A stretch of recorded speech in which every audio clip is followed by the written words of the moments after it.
Hello, everybody. Good day. Welcome to the show. I am here. Garrett is here. And look who else is here. Young Amy Zempel or Amy. Hi, Hello. Ames. How are you? Good. How are I'm, you? I'm doing good. I feel a little overwhelmed, uh, busy. Getting ready. I'm getting out of town tomorrow. And Nice. so, yeah, I'm excited about that. I haven't seen my sister, my folks, the kids, any of that stuff in a minute. So I'm excited to do that, but I don't know. It's weird. Like if I have anything to do, like it's so weird. Like that, I can't focus on anything but that. Really, Yeah, I get it's it. just. Does that make sense? I feel like so many people are so good at like putting a checklist together and prioritizing and this and that. It's like no, if I have something to do like later today, tomorrow, like that's all I can focus on. I don't know that that's healthy or right, but Yeah. it's just kind of my existence, man. Yeah, I hear you. I think it's the Virgo in us. Is that that would be cool if I have something I can blame. Is it the Yeah, Virgo let's in us? blame that. Okay, I'm cool with that. Space I don't racism. what's that? Space racism. Isn't that all astrology Spa- is? Space I racism. space racism. Oh, I get it. Yeah. Yeah. No, I know I'm not alone in that feeling of like just kind of, but I know it's not healthy where it's like I should be able to knock off these things on my list. But when I'm doing a show, like I can't even wash the dishes that day. Like it's like, okay, no, I've got to be down there in 4 hours and I just have to keep prepping until we go live.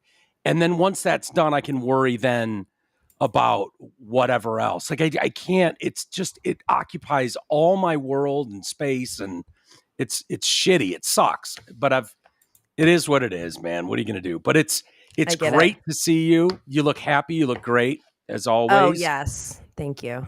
Are you looking forward to the holidays? I am. Do anything They kind fun? of snuck up on me, but yeah, I'm excited.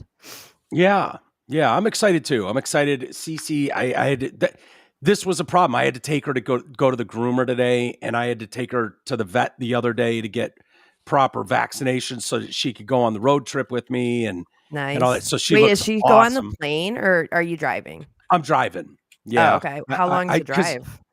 11 hours. So I'm going to break that into 2 trips. I'm going to get Okay. I think, just north of LA and stop somewhere. It's just, if it was just me, I'd just plow through. But with CC, it's a little more difficult. So I'm like, you know what? I'll just do 6 hours and 5 hours. So Just it's do it just that you way. and Cece hitting the Just, road? yeah, me and Cece on an open road. Yeah, I can't wait. Roops loves it, and she's going to see her Graham, and her and her Graham they're awesome together. So I'm so excited for that. That's But awesome. yeah, but I got to do this show today, and then members get a at least in advance because I'm gonna release it eventually. I think Christmas Eve. But Landau and I are gonna do a show tomorrow morning, bright and Nice. early. And so that'll look for that to drop sometime tomorrow. That should be a lot of fun. I saw that he was on Um, Kill Tony. yeah, yeah, I'm sure he did great. I haven't seen it. I'll be He's sure to on ask him how I that saw was. YouTube put out like a 9-minute highlight clip of his moments from that show. Oh, did you watch it? I watched that clip. Yeah, Yeah. How was he? he was good. He was good. Yeah, he's always Dave. good. Yeah, He's on really. LaDuff's show right now. Oh, is he? Yeah. Yeah, Is he nice? Charlie's great. Yeah. Charlie's great. He's difficult to do a show with. I'll have to ask him about doing a show with LaDuff because LaDuff is a handful. LaDuff Yeah. is Yeah. he's super confrontational. Mhm. And so even when you're like friends with him, it's funny. I've had friends over the years that just were dying to meet Charlie LaDuff. And it was like, well, me and Charlie are going for drinks tonight. Why don't you come with us? And within 10 minutes, they're in an argument, and Charlie's just, he's just one of those like, well, what does that mean? What do you mean by that? What the fuck does that even Right. like? Right. And he's just one of those guys. He doesn't do it to me. He doesn't do it to me. I got into one argument with him. We were at a bar, half in the bag, and we were arguing about the Confederate flag. And I don't remember all the details on it, but we were going back and forth at the bar. Were you pro or against? That's all I want to know. I was trying to make the point that the Confederate flag means something different in fucking Alabama than it does in California. So Yeah. I don't think the people in California that want to fucking bitch about something, it's like it has a totally different meaning to the people down south, and that's kind of the point of the separation of states. And you know, like I don't want anyone from Alabama telling Michiganders what to do with the lakes. Like, go fuck yourself. To go worry about what you're doing. We'll handle the Right. lakes. You know what I mean? Right. And so Right. I know when you put it in the Confederate flag terms, it's a different pride level, and so I don't give a shit what Californians say. So anyway, he was like, dude, so LaDuff is like, he's anti-Confederate flag. yes, he was then. And I don't relitigating the argument right now is tough because that was years ago and we were half in the bag anyways. But you know, he was making he's I mean, very you would well think a researched. freedom of speech dude would get it. Yeah. And I don't want to put words in his mouth or try to reconstruct the argument exactly, but it's, you know, it's just My who he sister is. lives right down the street from him, and she's like, he is just crazy. He's crazy. Like, he's just crazy. Like, he lives, like, I guess next to like the community center kind of in that neighborhood. And like my brother-in-law, they were like playing volleyball there, and I think the ball like went into LaDuff's yard, and he got all mad. And he's like, "Do you guys even live here?" And they're like, "Yeah, dude, like chill out." Yeah. It's what happens when you live next to the place where we play volleyball. Yeah. His place is neat. He's a total throwback guy. So his car, his motorcycle, his house, like everything about him is kind of like James Dean, old school. You know, he's that kind of dude. His house is cool. His neighborhood's amazing, and he's right by Drew. Drew lives over there now, and he's a great dude. And you need guys like that. He's super eccentric. You know, when you get writers like that, they're fucking oddballs. They just are. Yes, you know, they're 100%. Yeah, and God bless those guys. I don't pretend to agree with them all the time, whether it's Charlie or anybody else, you know, but he's kind of like the Hunter S. Thompson of a generation too, you know, and I cherish those guys. But I love his book. His books, multiple are great. Yeah, American Autopsy one. Yeah, he's not afraid to tell you what's what too. I remember he was talking about he was thinking his camera guy Bob and him were talking about doing, because he and I were talking about doing a podcast, and I was going to host it, and he was like, "Yeah, you host it, and then I can kind of go wherever." And that would be a difficult show for anybody out there. Like, that's a difficult seat to sit in, and I knew that, and that was my talk with him. But one of them, he was talking about going down to the border and covering like what was really going on at the border. This is a couple of years ago. And we were talking about that, and I was like, dude, that'd be fun as shit to go and cross. Maybe golf along the border like he golfed through Detroit that one time. Yeah, exactly. And but he was like, dude, you're way too fat to go do something like that with me. And I'm like, really? And I wasn't that fat. He's like, no, dude, you need to fucking get your shit together, get in shape. If we're gonna do this, you need to be able to fucking trek some serious shit. And run from coyotes and shit. Yeah, run from coyotes, run from fucking gangbangers. You need to be in hostile situations in the streets, and you're in no physical shape to do that. And I was just like, oh shit. So he's brutal. Yeah, he's brutal, but God bless him. I love him, man. I love him. Speaking of coyotes, remember when Trump mentioned coyotes in a debate, and they thought he meant actual coyotes? Yeah, retarded people did. I remember that. Yeah. Not a cartel smuggler that you've been talking about the last 4 years. Yeah. And they were talking about that. The woman that I remember the video, of course, these people have no self-awareness. She was just like, and this Trump, what an idiot. Yeah. Just an idiot. Thinks that people are coming over on coyotes. What an idiot. You're just like, oh my God, dude. These no self-awareness, no like. Yeah, that's what he meant. They're hopping on a fucking animal and trekking across the Rio Grande or whatever. I have a story about an actual coyote. You're gonna seriously die when you hear the story. Yes. This is so crazy, Mike. Okay. So in the area in which I live, 2 huskies went missing. So it was like all over the local Facebook pages. Yeah. And people were sharing it. And I think Kelly even maybe knows the family. So Kelly was sharing it on her Facebook. Sure. So they find one of the huskies on Michigan Avenue. Okay. Super busy road, but they find it alive. Then there's another husky that's out there and they don't know where it is. Missing for days. So finally, someone sees the husky on their trail cam with a female coyote. No. And it's just walking around with this female coyote. And there's pictures. I'll send them to you. But there's pictures of just this husky and female coyote just like hanging out together. Wow. Isn't that that's crazy? So cool. Yeah. So then I mean, they employed like a drone and found where they were like roaming around and then lured them in with like food. And then the dad was there waiting. And so they got the husky back. Yeah. Holy shit. Yeah. Those coyotes, I don't, so there's coyotes and what's the other one that's around here? Well, coyotes are big. Well, yeah, but coyotes are big, obviously, around Arizona. So I see them all the time. They're dope as shit, man. They're so pretty, and they'll just be jogging down the street. They're everywhere. But they'll get your cat. Yeah. I don't think they pack though, like wolves. No. I think they're more solo dudes. Yeah. So they kick the males out of the bunch. Otherwise, he'll get territorial, and so. You know, I have to be careful with Cece, especially at dusk when I take her out there with Shelby because Shelby's bigger. They won't fuck with those Cece's two. bigger than a coyote. Yeah, but not much. Yeah, Cece's probably like 54 pounds. But do you think that this coyote, I'm sending you the pictures right now. Do you think that this coyote thought that the dog was a coyote? Or do you think it knew that it was a dog? Well, if they looked in the mouth of the husky, they would go, your teeth aren't nearly as big as mine. What goes on with your teeth? Because those dudes have serious teeth. Like, they're no bullshit. And dude, it's tough. I haven't talked about it, but I don't think, but they got Gizmo, the warden's cat. Oh boy.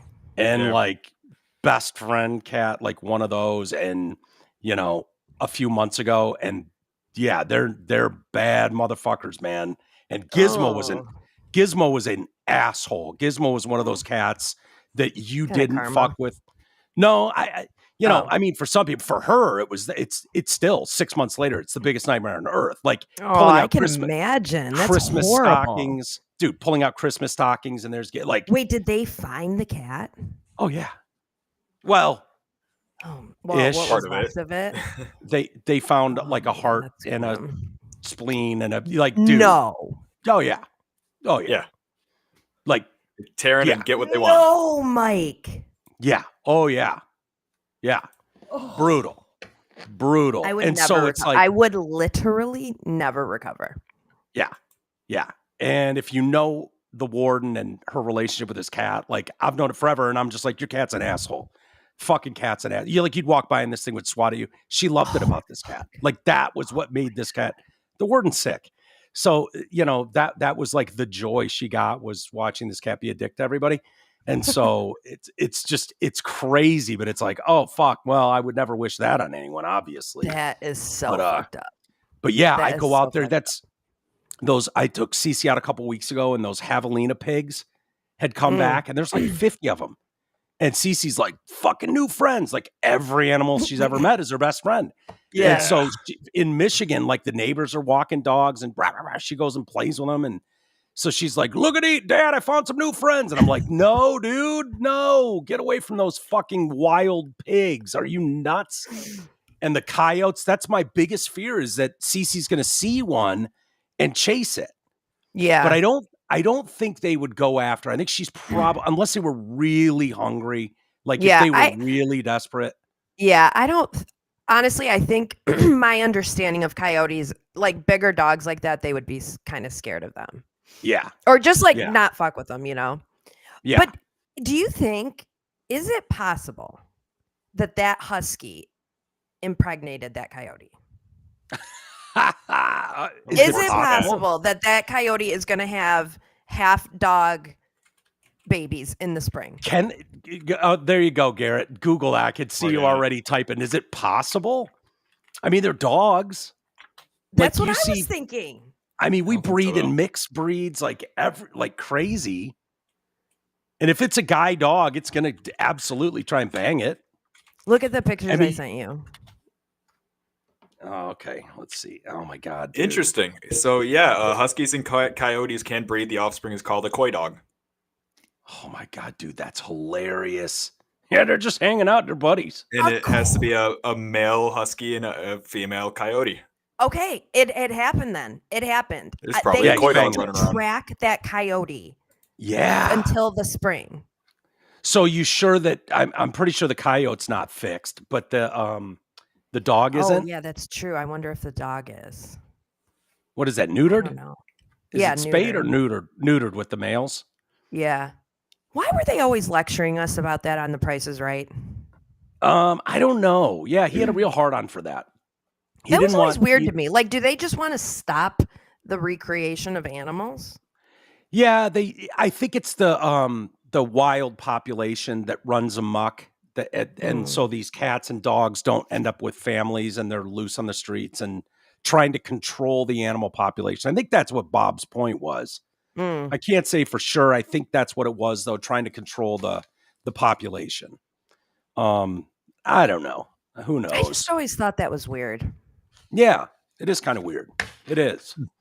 Well, keep me updated on the coyote and the dog, dude. Did they get the dog back? Yeah, so they have both dogs back now.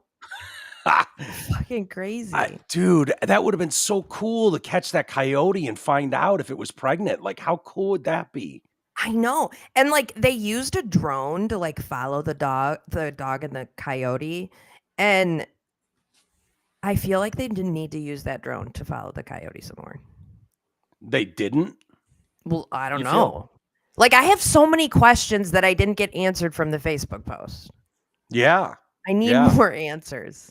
Yeah, no, I want more answers too. I know it's big, and it probably, I don't know if it was nationwide, but in California, they have protections for wolves, and there's some that make the trek from like somewhere like north, like Washington or Oregon, and it's got a tracker on it, and it was huge news in the Bay Area. Yeah, because this guy took off and like went out of wherever, and it's like, don't fuck with him. He's got a tracker on him, and so the whole city was following along with like where he was.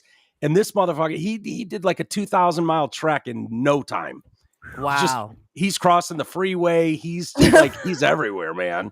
He's getting smuggled by coyotes. Yeah, right. And I'm assuming he made his way back home. I don't know for sure, but yeah, I remember that right before I came back to Michigan from there after COVID and all that stuff. Yeah, it was crazy. Anyway, let's get to some stories. I did want to welcome a couple new Patreon members, patreon.com/TDC podcast. Thank you for joining. Like I said, special show tomorrow with Dave Landau that members will get first. And you do get that extra show a week usually. It'll be off for a couple weeks because I won't be around. But Leak the Names. I'll leave it at that. Leak the Names. Is that an Epstein reference or a Diddy reference or both? I think maybe both.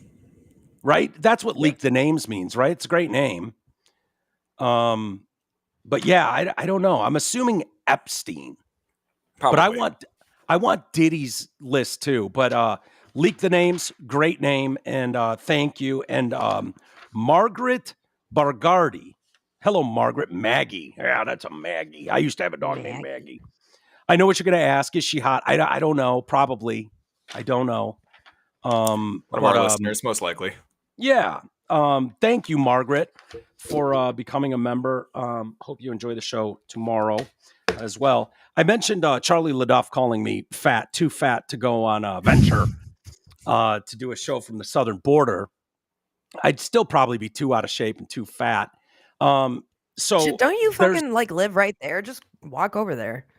Well, now I can. This is when I was in Michigan, though, so it was a different animal then. But that's one way to handle it. Of course, I famously have told the story about my housekeeper when she was like, "Why you get so fat?"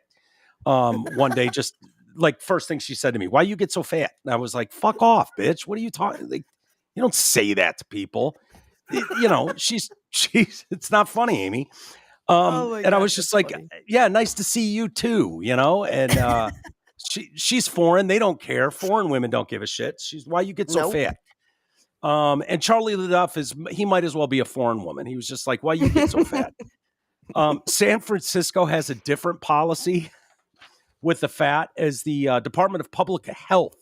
Okay. You would think the Department of Public Health, they have hired a new self-described anti-weight-based discrimination expert to consult on weight stigma and weight neutrality. Expert on being fat. I don't know where do you like when I think of expert, I think of someone that's gone through extensive studies to become an expert in a field. Like, where did you do your studies at Arby's? Like, what does that even Totally. mean? Exactly. Totally. Seriously. Like, that's like saying like I'm an expert in white people because I'm white. Like, that is so Right. dumb. Like, your Yeah. only qualification is that you're just fat as fuck. Yeah, that's like me becoming an expert in laying on the couch and watching TV. Like, yeah, it's true. I am an expert in that hobby, but I don't think that pays well. At least not historically. Right? Well, it might. Being a- if you go to the right woke city, you might be able to get some federal funding for a study. Yeah. The federal fund, the grants, you'd be horrified when you see what so many of these PhDs, what these dissertations were done in. And it's like this idiot's no different when you look at what her master's thesis or whatever was on. It's something about I'm a fat idiot, like me anyways or something. So it's hard to talk about this because people think you're attacking all fat people, and that's not the case. I've been fat. Why you get so fat? Like I know what my listeners were like. I call them monsters for a reason. You guys were without mercy to me at my worst, like every day. And it sort of works. The shaming sort of works, when it's like, it's done under like, yeah, we're fucking with you, but you should also be aware that we see you as a fat slob right now and you need to work on that a little bit. It's kind of nudge. This so isn't what is right. this person's purpose in life? Her name is her new role? Virgie Tover. Do we have pictures of young Virgie? Let me see. Jesus. Wonderful one. Here's Shit. that one. I forgot to put a warning up. Exactly what I thought she was going to. Oh, God. 100%. I bet she uses they, them pronouns or Z's or something She, her. weird. She, her. She, her, of course. Of course, they're Of in the course. bio. I didn't have to look very far. She, Yeah. her, but she's probably a dude. They should be they, them. I mean, she looks like multiple people. Yeah, true. I bet that's a dude. You think? It could be. I don't know. No, I don't think so. Wait, is that her? Wait. Yeah. Wait. Yeah. Chubby chasers are everywhere. Oh, yeah. It's been a Yeah, whole that, I year guess that's kind of like E. That's like Eases with that chick. Yeah. He's got something going on with that back hunch. I don't know. That's gonna lead to back pain at some point. His posture is horrible. Yeah. And you know what? I have no problem with her oh, Jesus Christ. Yeah, We've got to put a warning up. Yeah, but get the bikini shot up. She's the one that posted it, not me. This is Instagram, all right? No, I don't even think this is her in the bikini. I think it's just an advertisement, for fat people bikinis. So she's the author of You Have the Right to Remain Fat and other published works on fat positivity and body acceptance. She announced on her Instagram that she was hired to consult for the department, calling the collaboration an absolute dream come true. Yeah, I bet. Rewarded for absolute slobbiness. Like, do these people understand that, like, yes, you have a right to be fat, but like also fat people aren't healthy. Right. Like when you're healthy, you're not fat. Yeah. What are you talking So about? yeah, you can be fat, but like you're also unhealthy, FYI. Yeah, No, and they're it's attacking your health to sell you products. That's what she says right here. Oh, they're diet what? culture used to attack women's looks. Yeah. Now they're attacking our health to sell the very same products and ideas. Oh boy. Yeah. How That's was it? dangerous. Yeah, That's it is. propaganda. I'm unbelievably proud to serve the city I've called home for almost 20 years in this way. This consultancy is an absolute dream come true. It's my biggest hope and belief that weight neutrality will be the future of public health. Oh my God. Remember, she's not the new spokesperson for Lane Bryant, okay? She's at the Right. San Francisco Department of Public Health. That is Like- insane. I mean, come on, man. Her website lists her as a plus-size Latinx author, lecturer, and course. leading expert on weight-based discrimination and body positivity with over a decade of experience. So she's been a slob for a decade at least.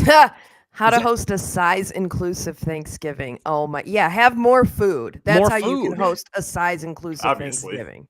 Yeah, she's got videos about how she just loads the butter on her bread and toast and doesn't shame herself for that. It's like, yeah.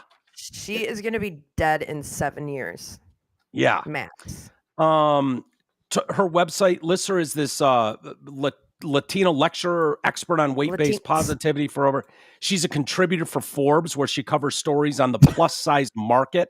Her most recent articles include features about hosting a size-inclusive Thanksgiving and alleged fat phobia in current TV shows. More like Fat Bonanza. What do you mean? I'm dying to know how you host. What is her take on how you host a fat Oh, I can Thanksgiving? find it. I was Other busy than- looking. Other than having more food. More Well, real- food. Just fast. serve pies, I guess. I mean, I don't think of Thanksgiving as being like, people bitch about like, oh yeah, I put on 5 pounds. This is the time when everybody during the holidays puts on an extra 10 pounds, 5 pounds, because they're overeating at Christmas, they're overeating at Thanksgiving, right? That's the knock for most people. Yeah. Is there video with this or just her stupid article? Just a lot of Check stupid in with articles. your Anytime I guests look at about video. their seating needs. Oh, so if they need like reinforced chair. Obviously. That's step Oh 2. my. Share Holy your shit. vision for a size inclusive thing. No, what? If there's anything, read that, Garrett, and see if there's anything we need to mention as I do some more. By the way, what is you're a leading writer as an expert on weight-based discrimination and body positivity, like for Forbes magazine. She's doing some real groundbreaking work over there at Forbes with her articles about the newest stock at, the Lane Bryants of the world. I don't like, what are you writing about?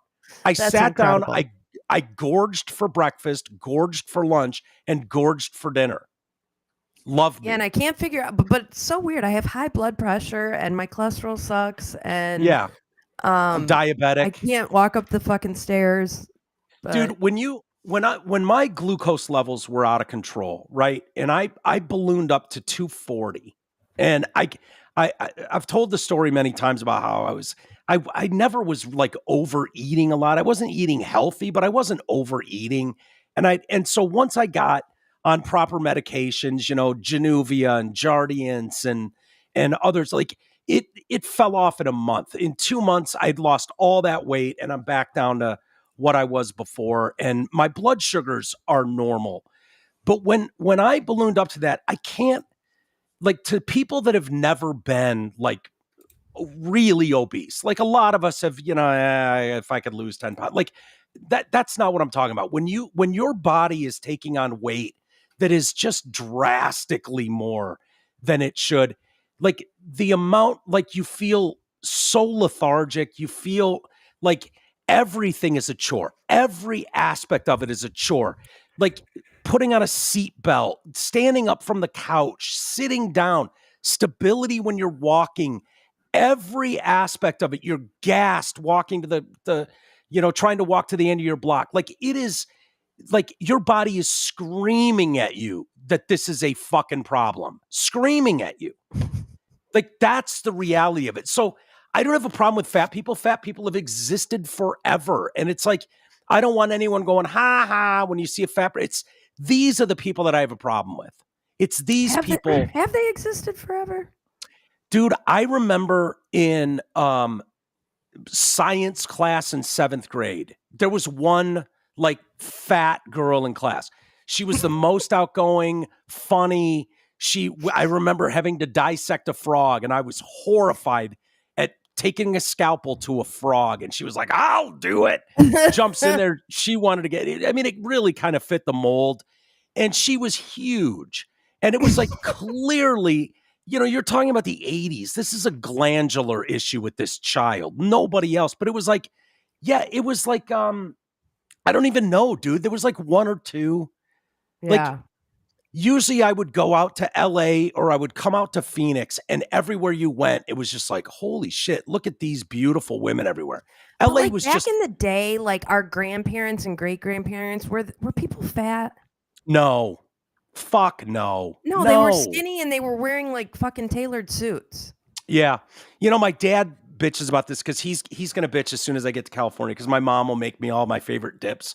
She'll like for a Lions game or something. She'll get the guac going. She'll get a 7-layer Hell yeah. not dip. Like, she goes all out. Her and I love dips. And so my dad just Bob gets all worked up. He's like, these are excess calories no one needs, like this is going to ruin everyone's dinner. And it's like, shut up, old man. I love Go dips. away. I would rather snack on like dips and stuff than eat a main meal. They're the best. But dude, when I'd go out to Phoenix, right? Phoenix my brother's been here for 25 years. So I've been coming out here for 25 years. And the beautiful thing about Phoenix is it's beautiful every day of the year. It's sunny. And so what that means is there's a lot of people active. They're outside, they're walking. And so if you went to a Cardinals football game, it's just like a holy shit. You're looking around at just beautiful people everywhere. You go to LA, you go to Huntington Beach, and it's just like stunner after stunner after stunner, men and women. They're in shape, they're outside, they're active. Dude, I'm like, last time I went to the beach, it might have been Venice Beach. And I was there with the family, really, my sister and Jen, and just hanging out with the kids at the beach all day. It was hard to find like that girl that you just see everywhere in the 80s, 90s. It was hard to find them. Yeah. And so I don't like, they were all slobs. And it's like in LA, I went to the Cardinals game like a year ago, 2 years ago, maybe, the Brady, when he was with Tampa Bay. Here, we went to a game. It was Christmas 2 years ago, I think. And it was like shocking in the parking lot. Like, the fuck happened to humanity? Why is everybody huge?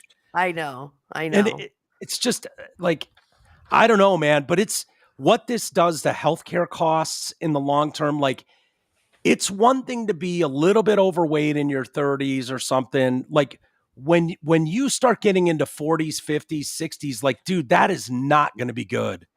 Like, we are rolling the dice on what this does to. You think the healthcare system is fucked now? Like, I don't even know. That's why so many people were like excited about RFK Jr. and being with Trump. Yeah.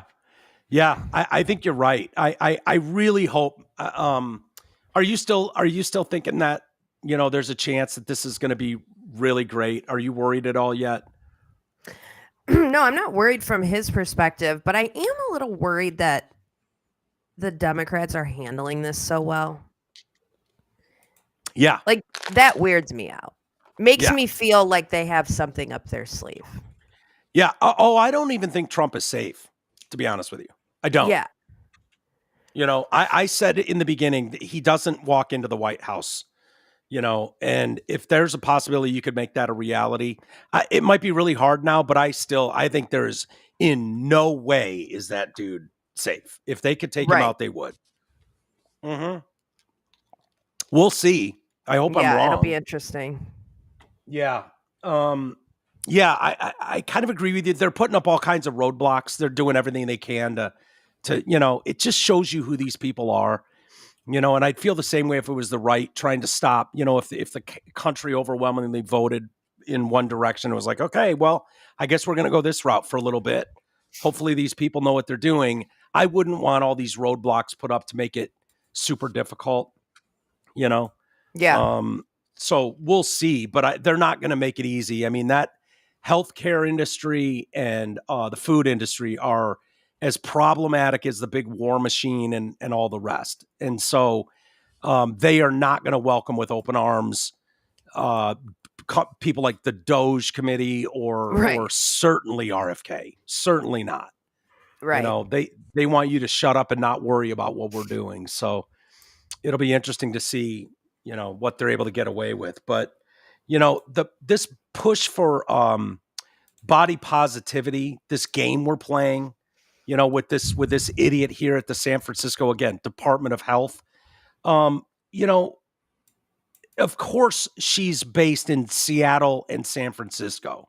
You know, it's like, what is going, you knew exactly what she was going to look like. And I don't just mean from a fat person perspective, right? Like, yeah, we all know what fat people, you knew when it was like what her San hair Francisco was going to look like. I knew what her glasses were going to look like. Yep. I knew what her style was going to be. I just knew everything about her. Yeah, absolutely. There's a couple things that go on with this narrative. And it's kind of a reverse bullying situation. Like, you will say that I'm beautiful at any size. It's kind of like that, or you're fat phobic, or you're hateful. Like, okay, yeah, I see how you're getting there. That's ridiculous, but okay. You know, we don't play that if you really wanted to truly, honestly play the body positivity game and be like, you're beautiful at any size, well, then you would have to pretend that anorexics are healthy. Right. But you wouldn't dream of doing that. You wouldn't look at an anorexic and go, hey, beautiful, it comes in all sizes. And beautiful is being used wrongly here. You know, like, correct. There are people of every size who can be beautiful human beings. They can be nice, kind, generous, thoughtful people. And you go, they're beautiful. I don't care whatever their size is or whatever their, you know, handicap issue may be. That doesn't matter. They're a beautiful soul, beautiful person. And you're trying to conflate that with this size thing. And it just doesn't make any sense. It doesn't make any sense to me. No. And it's like, crazy. I mean, good luck riding a roller coaster. Oh yeah. No, dude, I ran into that at Six Flags, where I was trying to go on the swings with the kids, and they were just like, yeah, sorry, you there in the moo-moo? We're going to need you to get off the swing. You're entirely too fucking fat for this thing. And I was just like, thank God they asked two of us to get off. Two of us. God. There was another guy, and he was just big. He was like 6'4", you know, like, yeah. It was like, you're too fat and you're just too big of a human being. Yeah. But they were like, and I had to like get out of the swing and like do the walk, the walk of shame. Yeah. I had to do the walk of shame, dude. I had to you go got over. Fat shamed. You should sue. I probably couldn't win because it was in Northern California. Yes. It was. And I swear to God, it was like everybody sitting in and the music's jingling.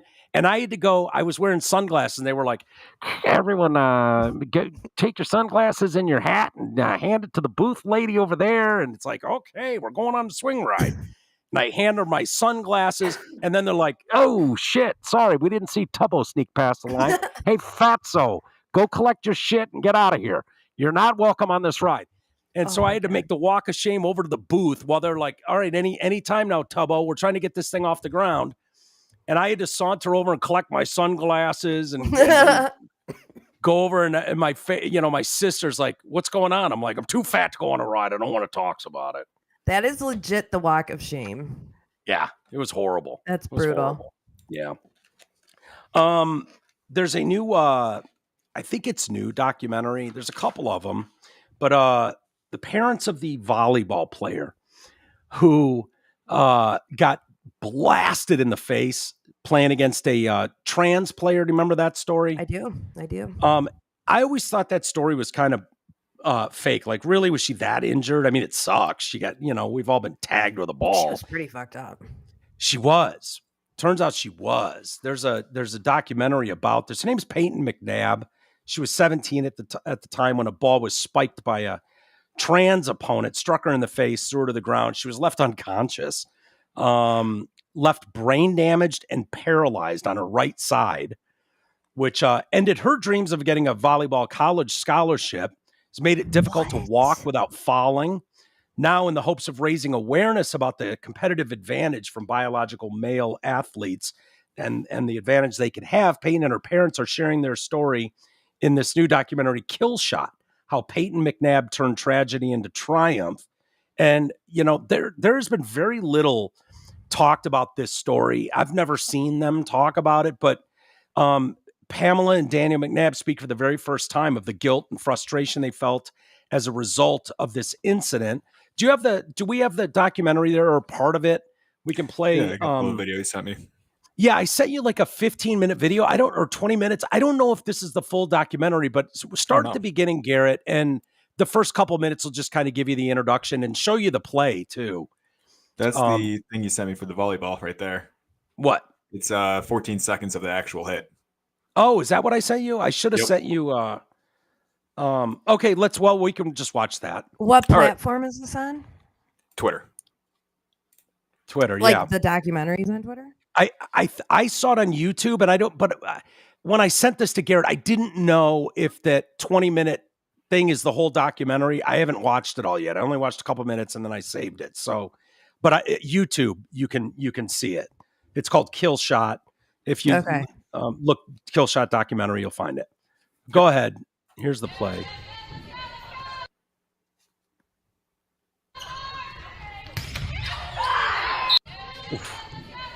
Ooh, yep. Yeah, that's kind of a kill shot. You work with kids. I don't know what. I know you do dance high stuff. School, yeah. High school dance squad stuff. I don't know if you've ever done sports stuff. Mm-hmm. This idea that you would need to make a documentary about the genetic differences between males and females is just. I cannot believe we're here. This is the craziest. This is the craziest thing that I think has come out of the left. I truly mean that. And this whole issue is where they lost so many people. There is a reason why we have Title IX. There's a reason why we have men and women's sports. There is an actual reason. So to then just be like, no, they're the same. And I saw what's his face on Piers Morgan. Oh God, he was like super smart dude, black guy. Tyson. Neil deGrasse Tyson. He's a fucking idiot with this topic. Idiot. Yeah, but he's like, maybe a better way to do it is, have everyone take a test and that determines, what their different hormone levels are, and then put them in categories based on that. And it's like, we do that already. That is actually what we already do. Yeah, and it's called weight men classes. And women. Yeah. Yeah, it's why they have.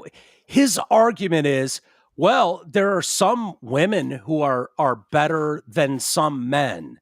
And it's like, you mean there's a scale between the best woman to do it versus some average schmo? Yeah, not everybody is LeBron. Right. It's just ridiculous. His argument is absurd on its face, and you would expect more from an astrophysicist who,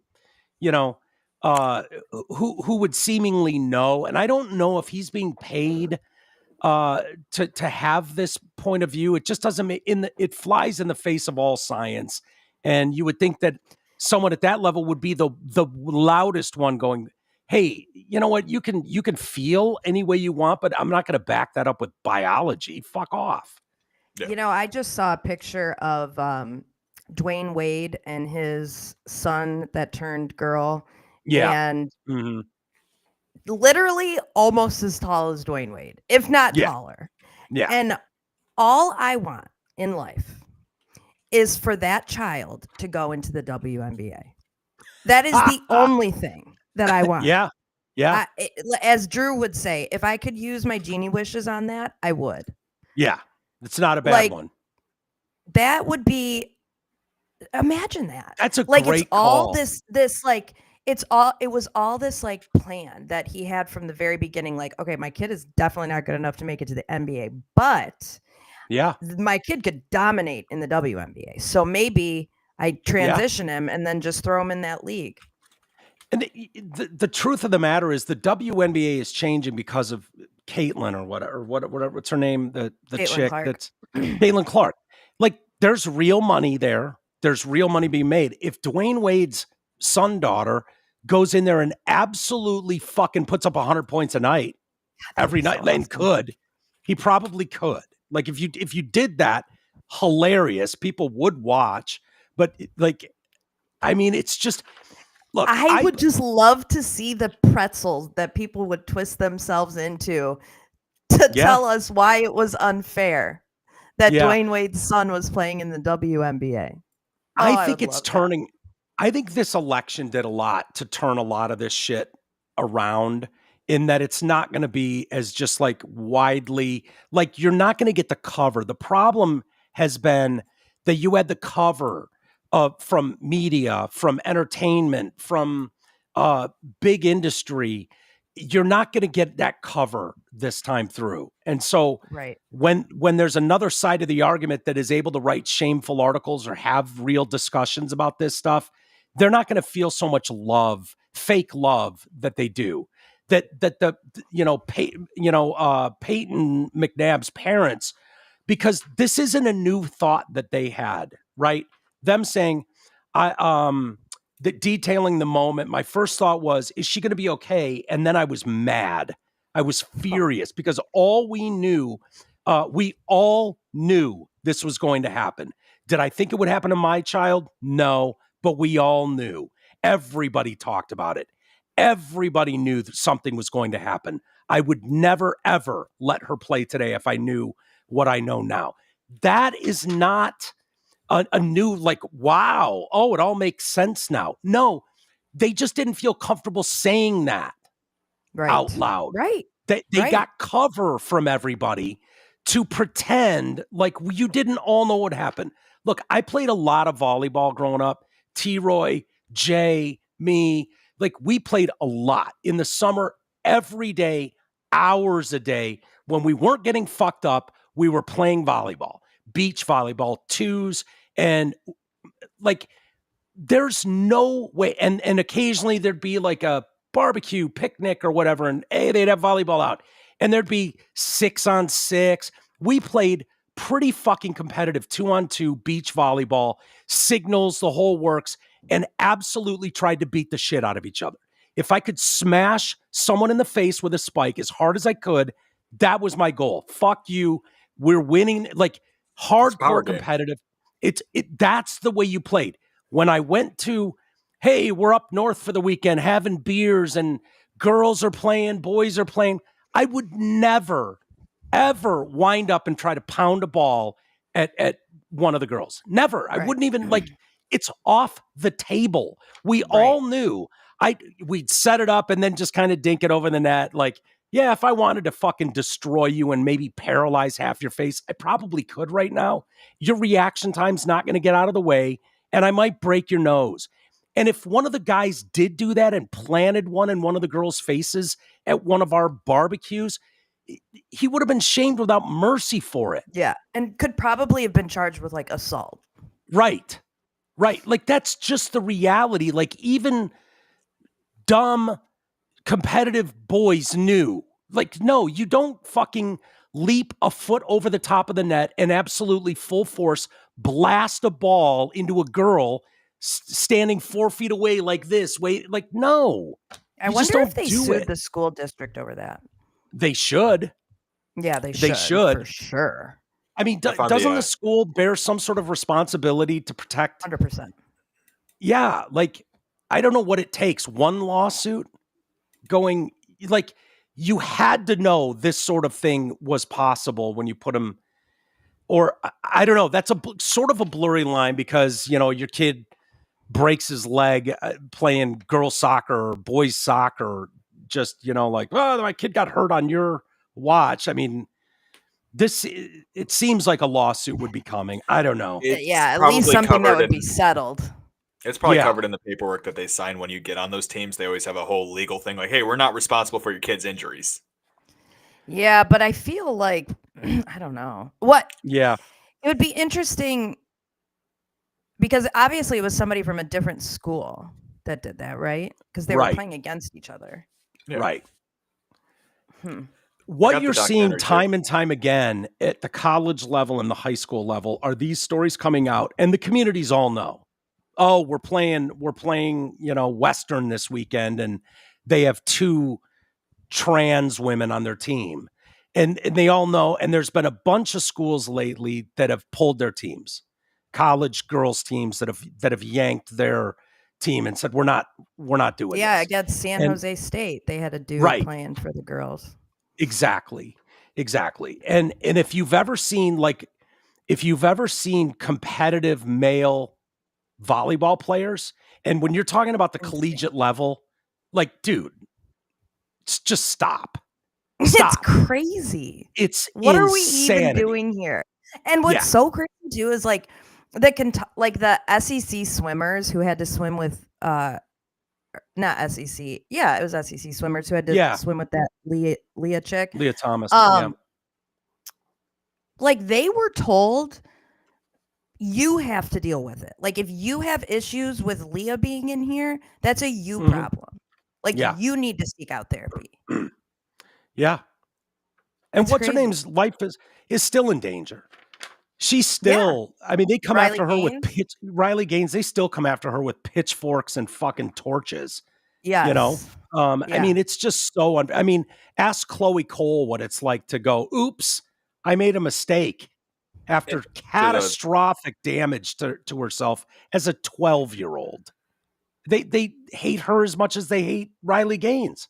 Yes. I mean, it's just madness. I think some of this shit is coming to an end. I've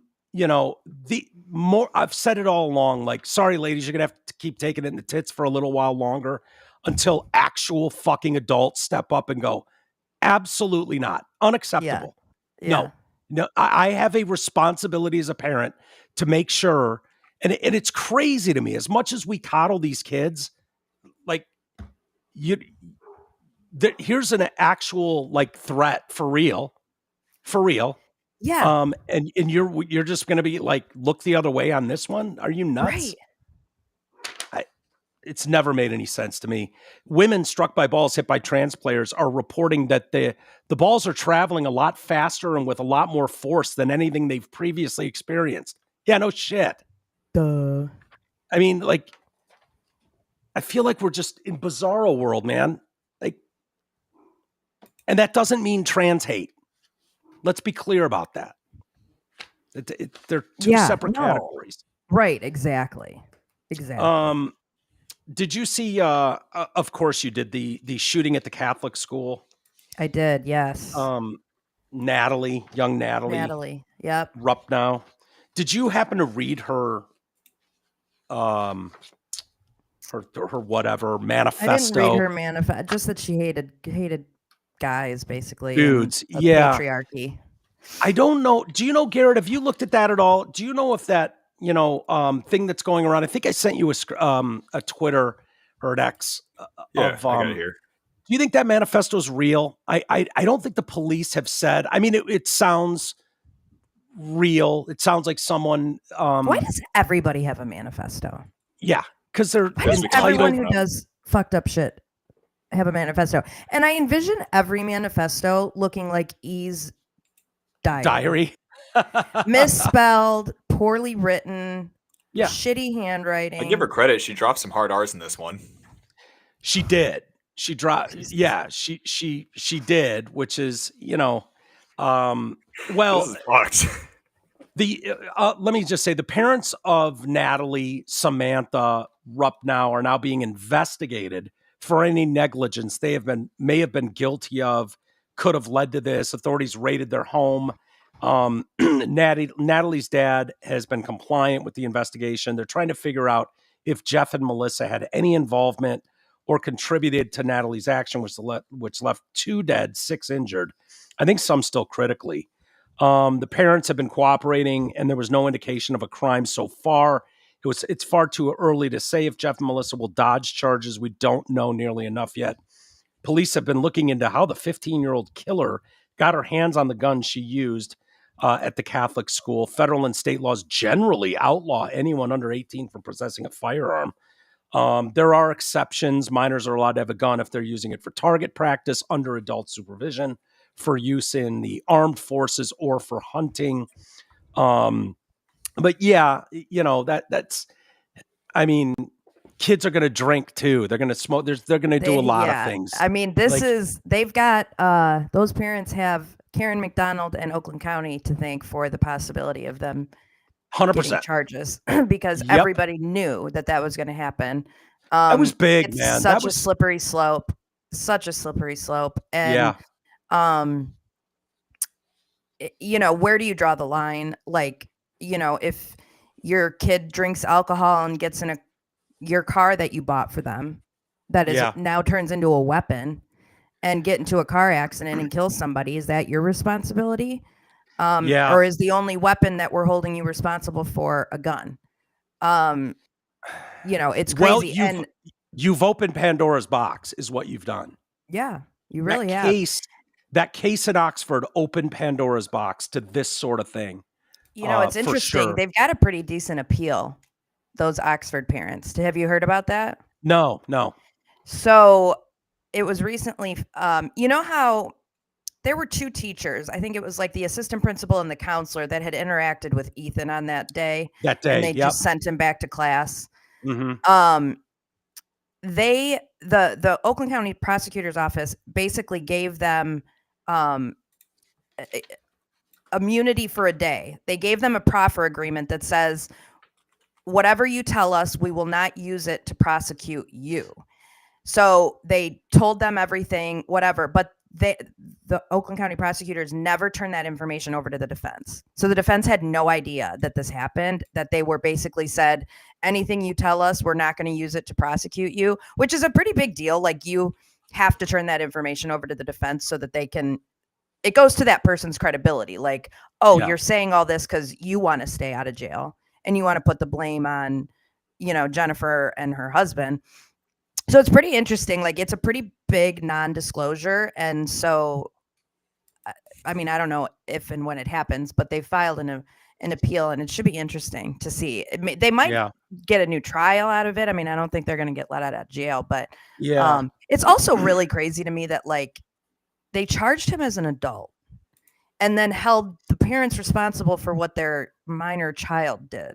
And it's like, so is he an adult or is he a minor child? Which one is it? Yeah. No, this is, we probably never thought that we would have to deal with this at scale nationwide. You can look at examples. It's not, school shootings are not exclusive to this country. They're just super rare. And what's gone on since Columbine is something. It's something more than, it's bigger than that. And we're having to deal with that. So when you try to interpret these laws, like minor versus adult, charged as an adult, wrapping the parents into it, like, I know from personal experience, I was one of the lucky ones. Okay. My parents weren't divorced. They held stable work, were educated. They provided everything. They were there. They weren't negligent in any way. They offered to help in any way they could with anything that came up. And I know that's not every kid. That's not fair. I mean, there's such a level of privilege that comes from the upbringing I was given. Now, what I did with that was go, fuck off, and walked out of the house and got shit-faced daily. No matter how much intervening they tried to do, no matter how much they tried to warn me about my behavior, no matter how much they tried to get help, no matter how much they did, my answer was, fuck off, see you tomorrow. Yep. And I fucking drink and drive. My buddies drank and drove. Like, we were reckless abandon. We knew the world, we knew better, and everything was going to be fine.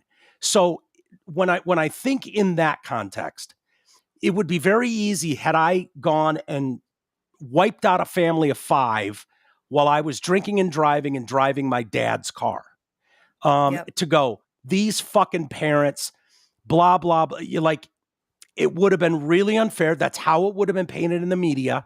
And it would have been wholly unfair and not right. Because my parents literally did everything they could to try to see the destructive behavior that their kid was displaying and do anything they could about it. And what can you do? Ground them? No. Beat them? No. Like military school, I suppose. You could have taken an underage kid and said, all right, fucker, you just don't get it. You're going let's to military bring back school. like those shows where they used to like scare the kids and like take them into the jail for 24 hours. Yeah. I think we need to bring that back. Yeah. So when I put it in that context, I have no idea what Ethan Crumbley's parents were like. I know how corrupt the media is, and that's the only reason I am hesitant to just go, because you see this all the time, and it's like, being a shitty parent isn't illegal. That's just it. That's just it. Like, being a shitty parent is not illegal. Right. And to throw them in jail for manslaughter is crazy. It's crazy. Crazy. And I know a lot of people that feel just like we do.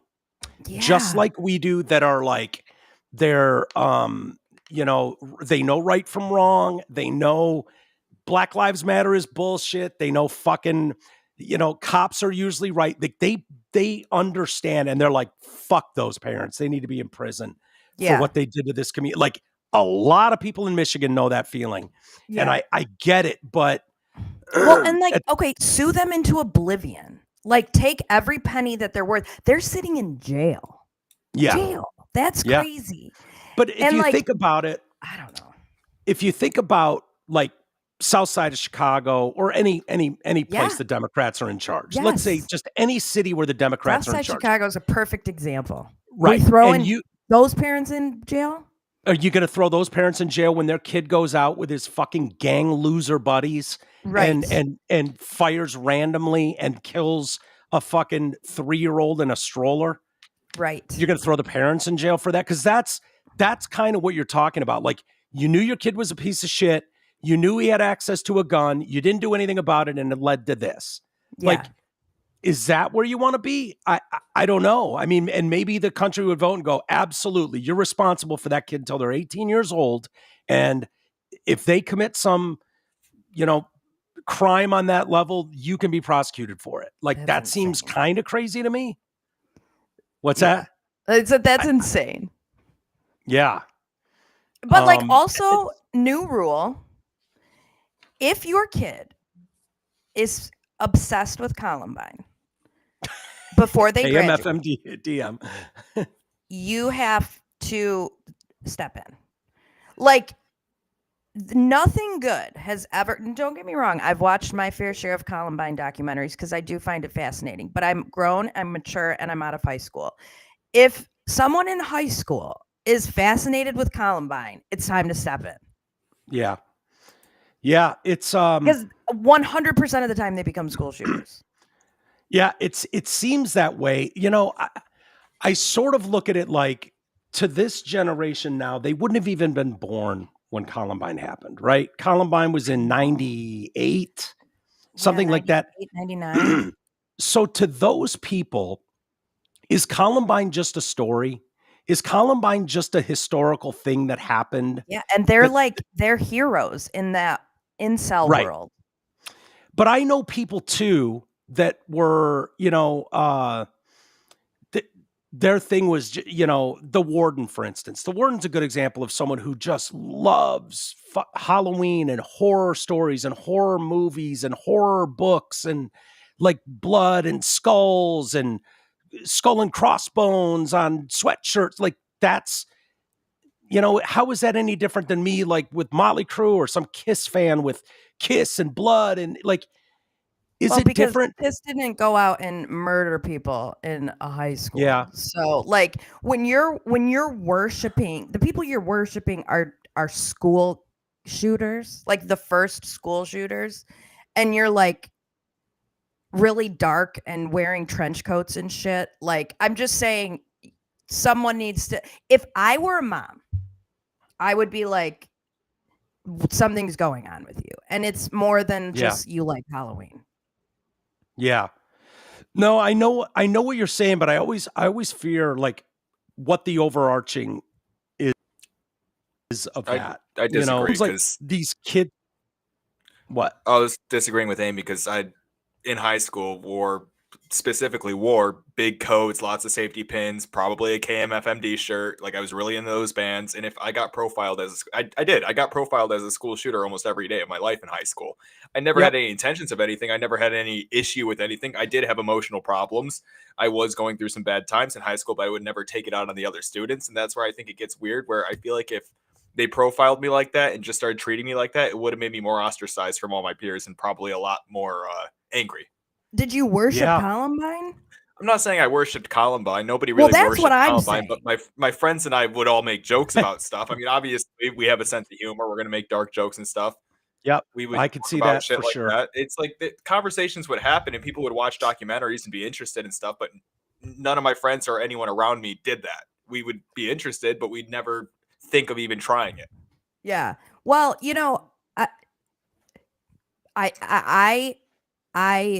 I hear what you're saying, and I do hear what you're saying. I just I do too. Kid, it would just be a red flag to me to be like, you need to be in therapy. We need to like have some kind of like intervention here because you're obsessed with Columbine. How much? And I know what you mean, because this girl was kind of obsessed with other school shootings. There's references to video games. Like, and that's a whole community too, the chat groups.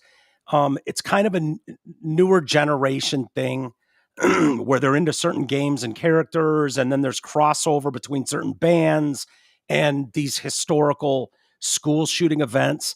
These were not something that, I don't know, Amy, you're probably on the cusp of that. I don't know if you were in high school when Columbine happened, but these were not in middle school. Okay. So this shit, I was out of that age group then. So I don't know how, if I was growing up today in the age of those historical events had happened, like those were not known. That's like if aliens landed today on planet Earth, and now the lived reality of everybody going forward is that aliens are here and they behave a certain way and we react to it, almost, if that makes sense. Like, that's how foreign a school shooter would have been for my generation. It would have been literally like aliens from another planet landing and being visible to everybody. Like, it was pretty normal. It was like going through the motions of like school shooter drills and that sort of thing was like normal by the time I was growing up. And my mom, who was an assistant principal, she always told me after Columbine happened, be nice to the weird kids. Yeah. Yeah. Because if they go on a rampage, you don't want them to shoot you. And I always thought about that. Like, if I was in the hallway and I just was like walking next to, a kid that was a weirdo, I was always super nice and said hi because I had that in the back of my mind. Yeah.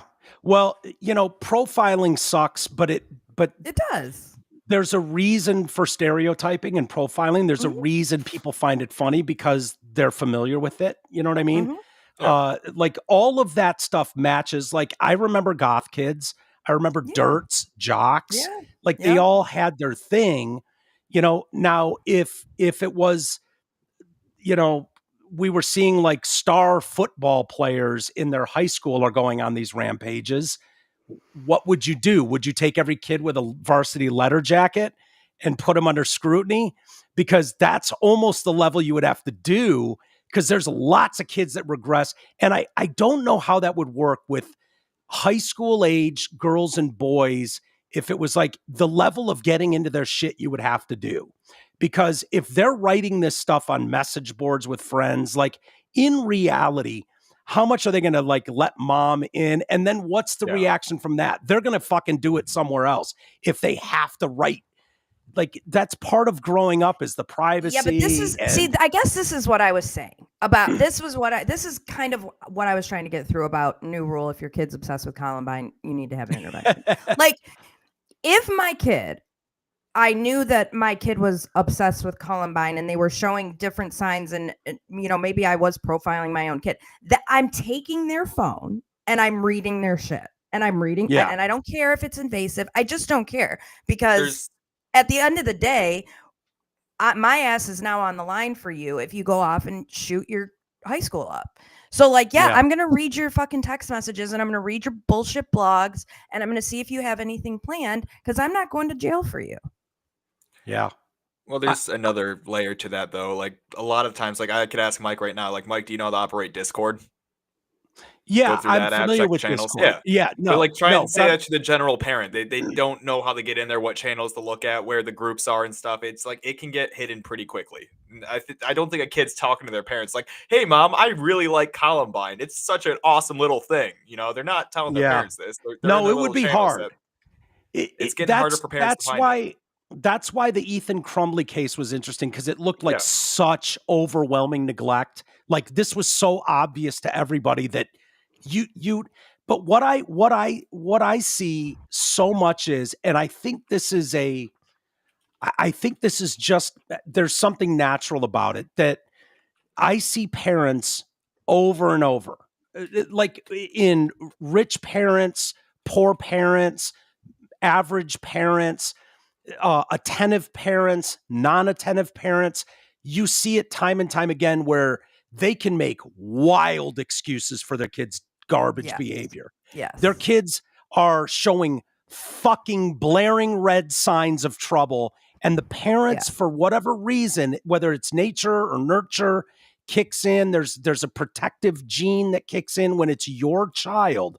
So I'm not finger pointing like, these parents all behave that way. No, it seems like it's very hard for a parent to truly be like, no, my kid's a fucking bully. Right. My kid's a fucking bully. My kid is an asshole. Like, they can't My say kid that. is going to be a school shooter. Yeah, like, nobody thinks that their kid is going to do that, except for maybe the Crumleys, because when they heard about the school shooting, they called 911, and the dad was like, I think might be my kid, which is a weird thing to do. I don't know that most parents would have that reaction. Well, I don't think it's as I think it would be, I'd be shocked. Now, I don't have a kid, obviously, so it's hard to know, but I think I would be, I think it would be, I don't know that you could be a parent, have a kid do a school shooting, and go, I never saw a sign. I can't, I got to be honest with you, I never saw anything. This is out. This kid comes home every day, has dinner with his family. He's nice to his Nana. He fucking helps the neighbors out. He's honest and hardworking. He gets his homework done early. Like, he's the model son. And I don't know that scenario exists. Right. Like, and maybe it's just upon reflection. We're all familiar with that, where you get removed from something a little bit, and then you go, yeah, if I'm being honest with myself, that was probably a sign. Think of relationships that you get out of, and it's really hard when you're in them to know that this is better for me to get away from this than it is to stay in it. Think how hard we fight to stay in those and justify being in that relationship when it's fucking garbage. And once you get away from it for a while, and the emotional separation happens, and you go, yeah, dude, she was doing this, he was doing that. I should have got out the first time he did this, or she behaved that way. It's a lot easier in hindsight to recognize those red flags that were obvious to all your friends. Right. They were obvious to your family members. Right. Like, there's something going on there with these parents where it's like, we got to be careful about just going, that's North Korean shit, where it's like, ooh, grandpa did this, so you kids go to prison for life. Like, right. Like, I didn't pull a gun on anybody, asshole. Don't just wrap me into this. Yeah. So it's tough, but I think she was on Discord. I think that's where that was, Garrett. It makes Are sense you on for Discord that. ever? Probably. Yeah, all the time. Yeah. So not those what channels, is that? But lots of channels. So that's just hidden, right? Like, it's hard for parents to see. It's not that it's hard for parents to see, but it can get very confusing if you don't know how to operate it. So, like, my dad, 50, not an old guy, he's had to ask me how to operate it so that he can look at his kids' text, and text his kid. So it's one of those things where it's like you have little subgroups you get invited to, and then in those subgroups are subgroups of subgroups, and there's channels and different things, and some of them are locked out for some people. Some of them you get a special role, you can go look at this channel. So it's a lot of layers that you can kind of hide behind to where only you and a couple friends are in one little room, and that's that's the only people who hear about it. There probably it gets a lot of trouble for child stuff. Oh, of course, anywhere on the internet's like that. Of course. Yeah. Well, going to Samantha Rupnow's, if this is her thing, and I want to be very clear that I don't know. This sounds like something a school shooter would write. They haven't verified, but classmates are sharing this type of stuff. And I'll go through some of it. And, if the parents were like, if my parents were aware that I was writing stuff that would be, I think, a lot of parents would go, yep, you're done going to that school. And you are now going to fucking boarding school, military school. You're going to go, understand the world's bigger than your fucking 4-year window of life right now, you idiot. Yeah. My name is Samantha Rupnow. I was born November 7th, 2009, exactly 2 years after Pecos attack. Incredible. Am I right? So Pecos attack. What is Pecos attack? It's a fucking school shooting that happened in Finland back years ago. The Jokela High School massacre happened on November 7th, 2007 in the town of Jokela, Finland. Approximately 11:40 a.m., Pekka Erik Ovnen entered Jokela High having missed his first lesson. Well, he's going to be suspended for that. You can't just be missing classes willy-nilly. Totally. I don't think they're going to put up with that even in Finland. No. He encountered a student in the corridor, killed him. Soon after, other students found the victim's body, but assumed he was rendered unconscious from a bump to the head. Other students heard the sound of gunshots, but did not recognize him. He then went into the bathrooms, fatally shot 2 more students, prompting the school nurse to call EMS. After shooting and killing a student outside the bathroom, he ran after the nurse, caught up to her, fatally shot her and another student. Jeez. At 11:47, head teacher Helena Kalmi was alerted. She immediately ordered all students and teachers to barricade. And at this point, he just started shooting randomly, discharging his gun a total of 53 times. At one point, he encountered a mother of a student as she was entering the school and spared her. Go make sense of that. He then attempted to enter a classroom, shooting 3 times through a barricaded door, hit one kid in the toe. He then found 2 students sitting on a bench while one escaped uninjured. The other was shot and killed. He then began pouring 2-stroke engine fuel, so gasoline through the hallways, and was trying to light the fucking building on fire. He was not able to ignite the fire. He then went to the school cafeteria on the first floor, tried to enter. Sliding glass was locked. And then he starts demanding to be let in. The kids are like, yeah, go fuck yourself, dude. He fired through the glass, hitting some chairs. No one in the canteen or lunch area was injured. He then left the school. An officer was outside. This goes on. He re-entered the school, began knocking on classroom doors. He ended up killing himself. Of course. And hey, slow down, police. They were on their way. This is Finland, so I don't know what their response time was. And but, here, I was told that things like this didn't happen outside of the U.S. Oh, they do. Oh, they absolutely happen all over the fucking world. Yes. Oh, how about that? Yeah, it's crazy, isn't it? But that's like her opening line is like, oh my God, I was born on November 7th, the same day of the Pecos attack. And most people in America have no idea what that is. But that's where this kid's head was like getting off to Columbine and, this attack in Finland. Nobody knows I'm doing this. I got the weapons by lies and manipulation and my father's stupidity. I act alone. There would have been no way to change what's happened. You can't, and you never will know. You never cared too much to know anything about me. I'm glad you don't know. Woe is me, You didn't care about me, and so this is how I'm going to act. You missed. I planned on shooting myself a while ago, but thought maybe it's better for evolution rather than just one stupid, boring suicide, which hopefully I'll reach that point. Yeah, you know what? Just take yourself. out. Yeah, That's good. You're good. Dude, and suicides with disgruntled, bullied, depressed children have happened forever. They're always sad. They always rock a community. It's happened forever. This is what's new about this. Yeah. This person's displaying all these, no one likes me. No one knows who I exist. Yeah. Like, you think that you're so fucking wrapped up in your own self. You think you're the only person, you're the only kid, you're the only 15-year-old who feels like no one gets me. Nah, no one talks to me. Yeah. Like, you think you're the only one. Like, how did we get to a level where we have 15-year-olds thinking that's fucking unique to them? You're literally, like, you can't be more in line with the feelings every 15-year-old on earth has ever had. Right. Every one of them feels like they're ignored. No one gets me. Yeah.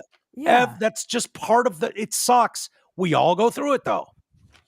But for some reason, the last couple generations have been led to believe somehow that this is the proper response to this. I'll show them.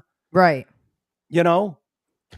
So you are just simply a creation of disaster, and why it is so unfair. You are simply nothing but scum to this world, or to even think about. Nobody should want you or your body in any way. I hate seeing people on a daily basis just being so sensitive. Gives me one more reason to take off my glasses. I don't even know what that means, sweetheart. My glasses. The human scum is color and the way people are raised. I've grown around people who do not care or give one single care in the world and smoke their lungs out with weed or drink as much as they can, like my own father. Yeah, she's got daddy issues. Her dad's a fucking drunk who's chain smoked in the house. Yep. So that's her justification here is, meh, my dad drinks every night and he smokes and it stinks. I've grown to hate people and society. It's truly not my fault, though. It never was, but all of you and the world have done to me is pick and tease me. You've pushed me into a corner with no help. Humanity is filth, and I don't like filth, nor want to live in it, nor should anyone else. And I know it follows me and how it has followed me and will follow everyone because of how the world is run. How the world is run. Too much time in the self-pity room, not enough time learning the English language. Oh, man. How the world is run. This kind of reads like a more schizophrenic version of the Unabomber manifesto. Yeah, but I it's very much the world sucks. Yeah, but the Unabomber was a fucking, he's got his own story. Point. Yeah, the Unabomber was well educated and Ted Kaczynski. He took himself out of society, and you go back to his childhood, and it answers a lot of questions about Ted Kaczynski. And there's the MK Ultra shit. MK Ultra and, the abuse he went through as a baby, as an infant, separated from all human touch for months at a time. All human touch. So the Ted Kaczynski story is a little more, this is just the kids that used to think like this when I was growing up, they listened to the fucking Cure. You know what I mean? That's all they did. Yeah, Depeche Mode kid. Exactly. My parents are scum. There is nothing that will save them to make me think good of them ever again. You know what, sweetheart? Give it 20 years. Give it 20 years. Yeah. This assumes you know everything at 15 years old. That's the problem. Well, exactly. She goes on. The situation is to get the fuck out. And don't come back. I will never go back and nag my way through life. It's not even my fault though. It's everyone else's. It has to be theirs, not mine. It's pure blah, blah, blah. So she goes on, Twitter can prove that. So she says, maybe you'll see me as a weirdo, a freak, just as some of you do now, but I'm not. I hate how the population thinks, grows, and talks, how they make romance fake. If only some days we could do a public execution that would be gladly needed. I wouldn't mind throwing some stones at idiots or even watching from far back when they get hanged. Yeah, well, they'd probably deem you an idiot too, dummy. Yeah. You not see that with all these things you want to do to people that are deemed something you don't like could be wielded against you too. Yeah, and It's like just incredible. you went and shot up your school, so The population of scum. Let's see. Revolution and population. Revolution should be well, but it's not. Never will be. I want to change that, but will I truly? No. You're just you're just not as important as you think you are, sweetheart. Sorry. Yeah, You're and just honestly, not. everybody's like moved on already from you, pretty I was much. gonna say, we have Yep. so many school shootings. This one is just like, all right, 2. Yeah, call me back when it's 10. Right. Here's where I take issue with her. She says whores and scum are things I hate the most and will always hate. You have no meaning. You and your parents should be hanged in front of everyone. Leave the whores out of this. Yeah. Who doesn't love a good whore? I mean, Well, exactly. At least they're not hurting anybody. and then she says N-word, and she says hard R. She hard R's it. Hard R's it, though. Worse, all caps. Once you sleep with one of those, you are one. Is that true? Wow. If you sleep with an N-word, are you an N-word? Remember, What's that? Once you go black, you never go back. I don't think that's what they mean. Oh. Is that, I've been using that word wrong then. so once you sleep with one, you are one. I don't care who you think you are or what you've done good for this world of yours. It will never matter because you will always have no thought and no brain to continue with. That's a total I guess run I on get reparations now. Yeah, maybe. I'd never heard that though. Is that something common with the young folk today that I mean, you are what you sleep with? So do I get to check the African American box on my applications you can do that now and anyways. stuff? Oh, Amy's admitting something. Yeah, I Wow. think that's kind I of thought you public. wait. Aren't you a racist Nazi? Well, of obviously. course. Yeah. Durr.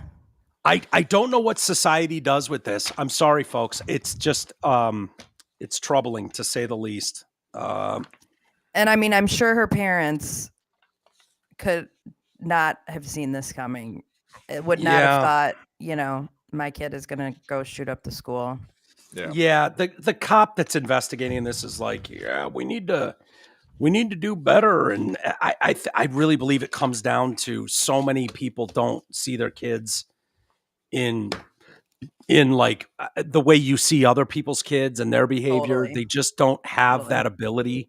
Yeah. And it's not a knock. It's just kind of the reality that I'm seeing played out time and time again. And that's probably not fair to broad stroke everybody. There's probably some parents that are absolutely real with themselves about what their kids are doing or not doing, but it's not easy. I know that because I see too many good people that, are able to see things in other people's kids, but not necessarily their own. And it's gotta be really tough, especially when you're trying to get through those tough years and have like a decent relationship with your kid, have as little strife as possible.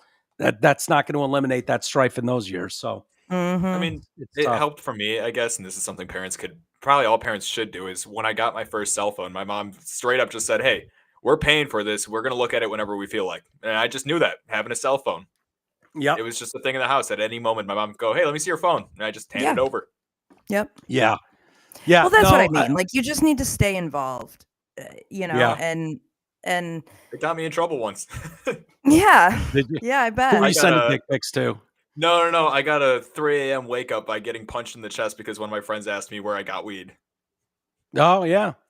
Yeah. And they made me take a drug test. I actually ended up passing the drug test too. I really wasn't doing much at the time, but yeah. No, your mom's not just hot. She's a good mom by all accounts. She woke me up, Pulp Fiction style, just boom. Where'd you get your weed? Yeah. That's amazing. 3 a.m. I imagine, Amy, you'd be like that as a mom too. Kind of 100%. all over. Like, and like, you're not going to get away with shit because I did it. So I know what you're doing. Yeah. You're not going to pull one over on me. That was my parents. Yeah. I think you need to instill that early, really early. Like, set the table. I instilled that with my Palms team, and I plan on instilling it with my kids. But like, like, you're not going to get one over on me. Yeah. Yeah. And like, also think, you want to be able to talk to your parents about shit. And that's important too. Like, you can't just like have kids are a responsibility. So like the Crumleys were shitty parents. The definition of shitty parents. Like, they were not redeeming people at all. Like they just were shitty all around. But again, being a shitty parent is not illegal, And so like, Yeah. I don't know. I feel bad for them that they're sitting in jail. I was like really passionate that they should not be in jail over this. Like it's crazy to me. I can see both sides to the argument, and I honestly I don't know enough about it, but I know what it means to open Pandora's box. And when you start opening the door for stuff like that, it doesn't stay where you intend it to stay. Right. And when authority can outreach or use something, think the Patriot Act. Like, oh yeah, it's just help us with terrorists. Who doesn't want to stop terrorists? Yeah, right. Next thing you know, Amy's a domestic terrorist because she called Biden a fucking idiot. Like 100%. That is doesn't stay where it's supposed to. And it quickly is used and weaponized. You see it too often where it's like, yeah, you start throwing one parent in prison for life. Like, I'll admit I don't know enough about it, of what their level of neglect was, but it would have to be, for me, it would have to be really overwhelming. Like, dude, you might as well have gone to school with him that day with the gun and helped him pull the trigger. You were so fucking negligent. Yeah, it would have to be. There sure were some red flags, and I mean, it does. Like they were called into the school that day to have a meeting. Like your kid's fucked up, and he's drawing this gun on this paper, and like, there were certainly red flag signs, but like, I think that again, that just goes back to like, what parent sitting there is going to be like, I think my kid's going to shoot up the school because he drew a gun on his paper, Right. I don't know. Right. It's crazy. Yeah, for sure. For sure. I did want to mention really quick before we do a couple emails. Thank you for being here, Amy. I certainly appreciate it. Of course. Thanks for having me. We had mentioned Jamie Foxx's stand-up special. It came out on Netflix. And what had happened was, and the reason this made the rounds was because there was some, like Diddy, did Puff Daddy do something that caused his health, his stroke. I watched the special. I didn't laugh once. Really? Yeah. Jamie Foxx has never been funny to me. He's just been entertaining. He's a good actor. I was going to say he's a talented actor. Oh yeah. 100%. He's a great actor, but so here's what I took from it. You can watch it and take what you want. He's done with white bitches. He's cured of that. Heard that. For some reason. He fake cries throughout the entire special. Like there's not one tear you're going to see coming down his face, but he's constantly got to stop himself from crying. He's so it's not funny. I still have no idea what Diddy's involvement was. There's a couple cracks at Diddy. The crowd seems to know what that is in reference to. I don't know what that is. It's not made clear. His stroke was brought on by Diddy's drugs. Yeah, cyanide. Yeah.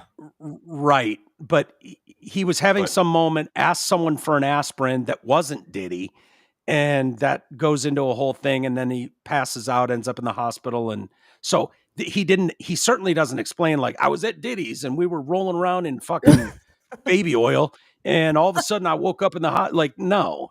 So I'm more confused now as to what Diddy's role in this was. It would have been nice to be clear about that. He likes God again. He has an incredibly high opinion of himself, and he dresses like a clown. The leather shirt, leather pants, same color. I don't get that at all. It's kind of the community. It's the black community thing. A lot of them. Yeah, they can get away with a lot, but I noticed it and was like, yeah, it's so off-putting to watch in an hour-long special. But I don't know. I didn't laugh really at all through it. But if you care and you think you're going to find like the answers to Diddy, like what finally an A-lister is going to come out and tell you what a monster Diddy was. Well, this isn't that special. So anyway, it's on Netflix if you care to see it. Netflix. Okay. James writes, thank you, James. He's been going back and forth with us over the CEO Brian Thompson's murder. And he says, you completely missed the point. My point is, who fucking cares? No, I didn't miss your point, James. I didn't miss your point at all. And he brought up the other day, like, there are thousands of fucking inner city blacks that get killed every day from gang violence. And you don't say squat, blah, blah, blah. Yeah, well, like no one's spreading praise for that. Right. No one's going on and fucking acting like there's some new hero on the streets of Chicago who killed 2 people in a gang shooting. Now I got a question. And whether or not we're not, hold on, dude. And they're not arguing whether or not this was justified or not. So no, if the person was out there going, yeah, this gang violence guy, we ought to hear him out. Seems like, was this justified? Was it not? You know, is murder's usually not, but in this case, was the gang shit? If those discussions were happening, James, I'd be the first one and the loudest one going, no. The answer's no. Right. What was that, Garrett?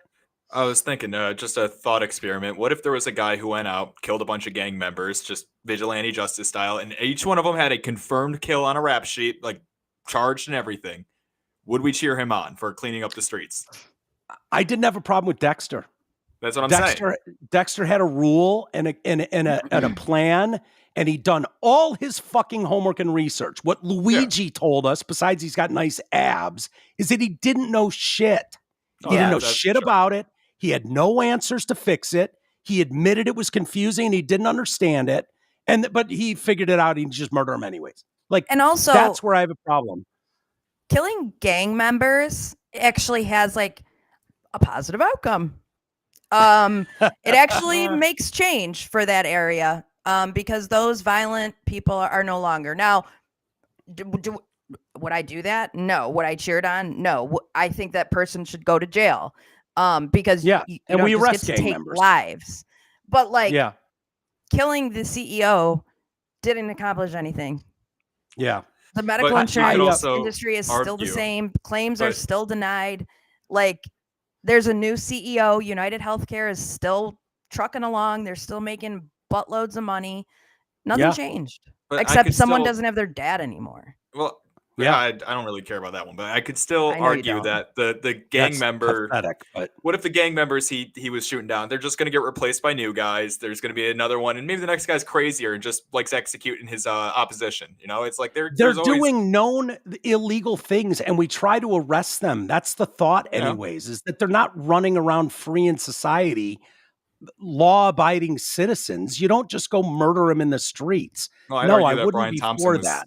Involved in a lot of illegal things too. Yeah, you would, but you don't know shit about it. Is the problem? That's why I'm not claiming it. I'm just you don't have an answer or a solution. You don't really know the inner workings of what a CEO of a fucking multi-billion-dollar company. Like, I'm not, dude.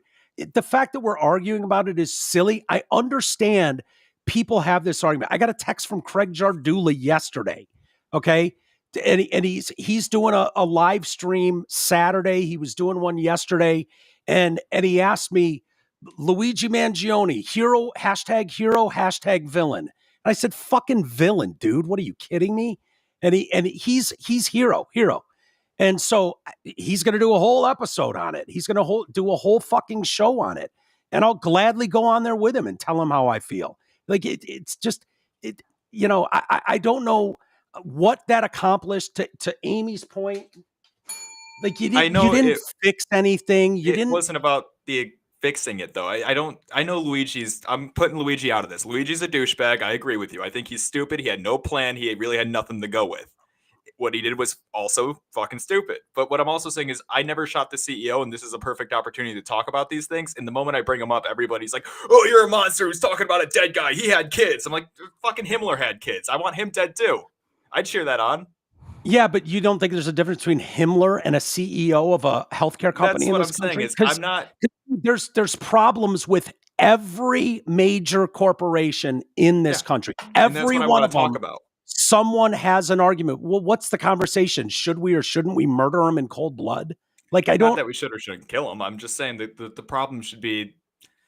It's more so it sends sort of a message to other CEOs that the people are crazy and they shouldn't be fucking with the people too much. That's where the message should be stopped and just there. That's it. Yeah, I have news for you though. That's not what's happening. Like CEOs will there's beef a up lot their of people security. going eat the rich. They're also stupid. Fuck the eat the rich people. They're just as dumb as the people crying over the CEO dying. Go ahead, Yeah, Amy. What were you going to say? no, I was just going to say, like, I just think, you know, for maybe 5 minutes, other CEOs were worried, but they've gone right back to their job. And like CEOs, their whole entire job is to make money for their shareholders. That's their job. Okay. So like it or not, that's what their job is. And so I totally get it. Your issue is with the healthcare companies, and that is a valid conversation. Yeah, But we like, all have an if issue you with want to that. have that conversation, you just have to have that conversation, and you can't precede it with, I'm glad this guy's dead so we can have this But conversation. that's Like, the you thing can is bring it up but without bringing up that dude's death. Like, you can just that's what say this this is is a what big I'm trying to problem. say. That I think we agree here, because this is what I'm trying to say is that anytime I talk about the issue, to try and talk about the bigger issue, everyone just thinks I'm supporting the killer. I'm like, no, hold on. There's Yeah, more but to it. You can't talk you're about doing it. Right you're doing it on the platform of the story of someone being murdered, vigilante style in cold When blood. else can we If you talk wanted to about it? go, if you wanted to go, hey, you know what? There's a real problem with border security. It's like, okay, well, we can have that conversation. It's hard to have the conversation about that topic today because of what happened here that didn't fix or wasn't a solution to everything. I think it plays to the mindset of people, almost like the kids that are shooting up their schools, that think they're somehow original in their bitch about society or people that have more than them. Like, dude, give it a minute. You'll grow up too, and you'll see the world a lot different. And so when you're 15, you go, yeah, no one knows who I am or what. No one cares what I think, and I'm picked on. Like, no, dude. Like, we all have arguments with a lot of aspects of life, and it's like we live under the same rules of like, okay, we don't take things into our own hands, especially when you haven't done the proper background on it. And when you get a little bit older, some of your friends go into those positions, right? Some of them are good guys. Some of them are guys that cheat on their wives. Some of them are women that make their way up the chain and are boss bitches. So I don't think this conversation about healthcare would be the same if that was a black female CEO that ran United Health. I don't think it'd be viewed the same way. The fact that it was a 50-year-old white male, there is a narrative that's being pumped throughout this nation by everyone that these guys are your villain and your enemy and the worst things ever. And I'm saying, be careful with that narrative. It leads to justification of cold-blooded murder in the streets. This guy is not responsible for generations of stuff coming up the pike that created the problem that is the United States healthcare system. Yeah. Ironically, I think that the kid had a more privileged life than the United healthcare CEO. Oh, for sure. And more money. Yeah. And that's what's ironic about it is he was from a family that is quite well connected. He could probably have made substantive change if he wanted to dedicate his life to that. And I think, Garrett, he sounds like he was crazy a little bit, like he had gone off the rails. Oh yeah. Yeah. There was some mental thing going on there. Like when we were talking, going back and forth on Facebook, it's like, if he would have left a manifesto and he was like, and the reason that I'm doing this, for example, there's a movie, I don't know if it's John Q or whatever, and your kid needs this transplant and you can't get it, and you go in and you hold this hospital hostage because your kid needs a transplant, right? Like, I could understand that in my mind. It's illegal, but I get it. What you're doing has a purpose with an actual outcome that is going to be positive for you, regardless. Whatever you might be doing is illegal. I get it, but I can get behind that. This guy's manifesto is like, I don't have all the answers. I don't know what this is, so I'm just going to kill this dude. And as somebody who grew up without their dad and lost their dad at 6 years old, I know the effect that has on children. So the fact that this guy was just killed doing his job, regardless of if you like it or not, those kids kissed their dad goodbye to go on a work trip and never saw him again. And his murder will live forever on the internet. And so will the people who were excited about it. And again, as somebody who has lost their dad young, like, that would, it's already hard enough. That would add an entire layer onto it. And it's like, for what? For what? Nothing changed. This guy didn't have a plan. He just went up and killed my dad in cold blood. So that was where I was coming from. I get that. Yeah. And I can understand that argument, but I don't agree with it only because we're in a society where we kill people all the time who have kids and we cheer it on. I mean, rappers all the time are shooting each other, bragging about it in their songs, and those songs live on forever. They win Grammys and we all cheer it on. We all give the guy millions of dollars. Yeah. It could And be it's a total probably song part of about the somebody. problem.